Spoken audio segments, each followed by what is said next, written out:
Hello, my name is Michael O'Keefe, aka The Movie Wizard.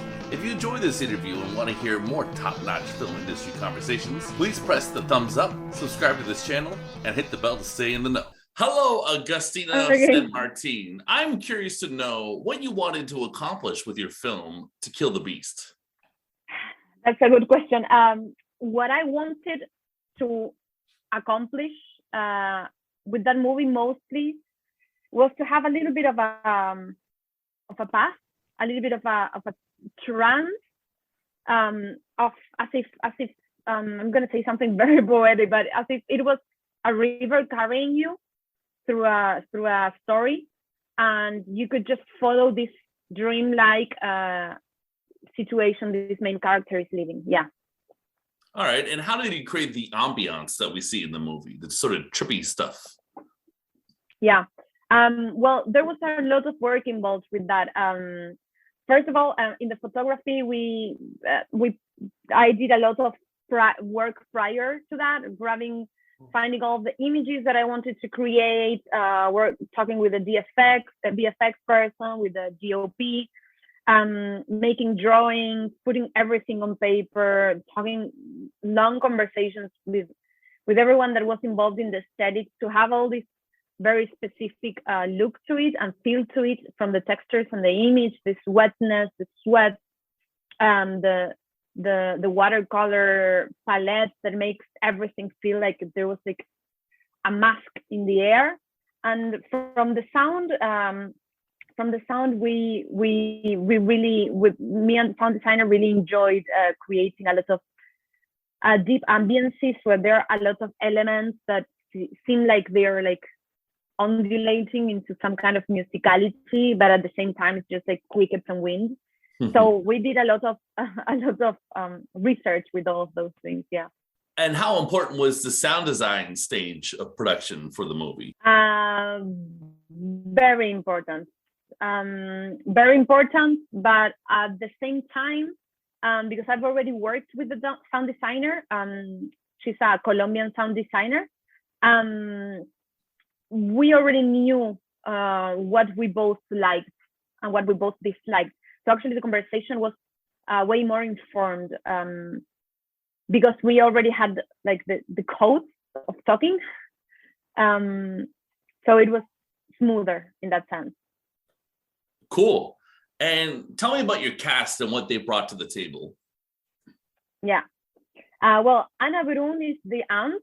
I was obsessed with her when I saw her in La Heredera, that premiered in Berlin, and I absolutely adored her voice, her deep voice, and her energy. She's from Paraguay. We brought her for the movie. So I thought that the aunt needed to be this very strong character, like with a lot of opinions and very stubborn. And I thought that she could really do that with her loud voice and her strong character. And the main character, Emilia, we were seeking for this girl to be a real introvert. Like she doesn't dare to have a real connection with the outside world. She's just an observer. And do you ever have to tell them that they suck and give them notes and stuff like that?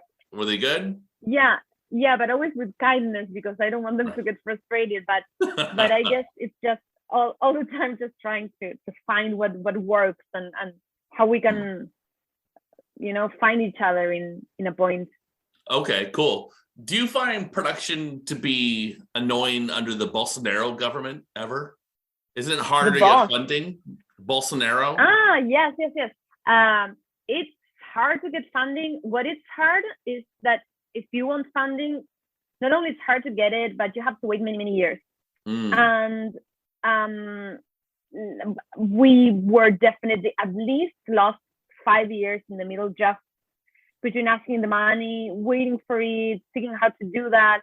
So in that sense, that's pretty intense, because there is no money. You have ways of finding it, but years and years pass by and it gets really frustrating. Yeah.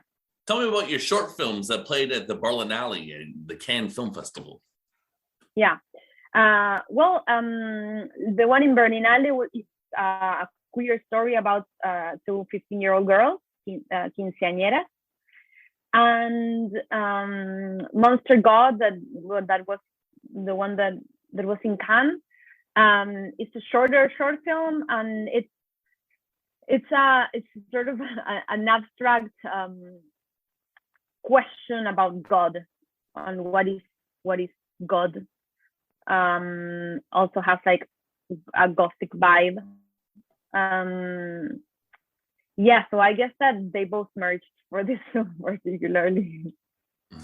In a way. All right, and after making your short films, what was it like to take it to the next level and make a feature? Was that scary at first?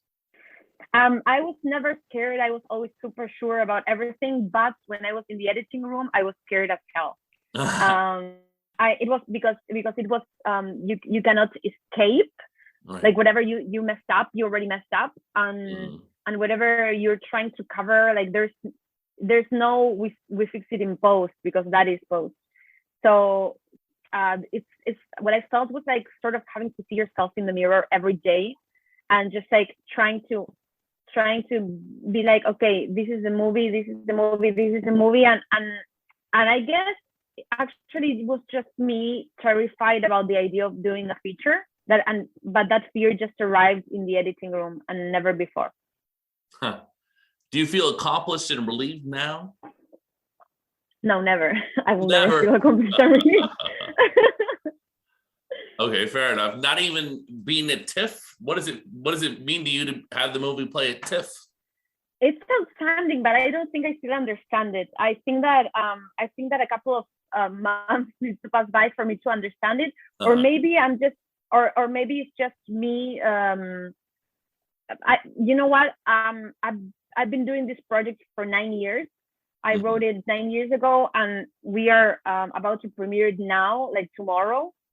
And so the thing is that it's hard for me to truly understand that the process is over, because we had in the middle, like we couldn't get funds, an Argentinian economical crisis, a president who fought against the cinematic industry. Then we could finish it, and then we had COVID, and then we had to stop the movie.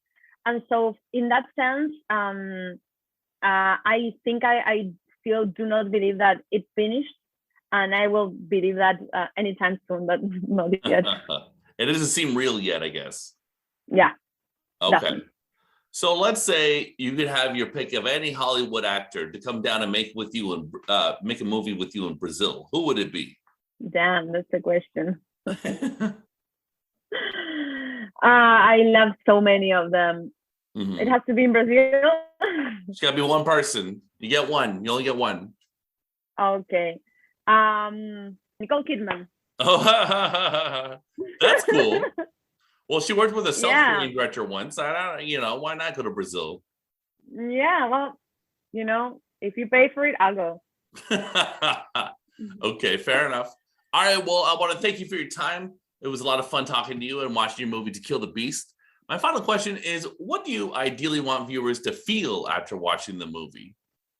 I guess it's a movie that takes you places. There are some people that are up for that kind of movies. There are some people that are not. Mm-hmm. I guess that the only thing that I would like is if someone could like relax and follow that trance, that river, and just like try to feel it instead of seeking for all the time the answers of the movie. I think that I would feel really accomplished for that, mostly because of all the work we've done with generating this fluidity ambience to it, and of course, the confronting fear concept part of it. That's great too. Okay, well, thank you very much for your time. Okay, thank you, Michael.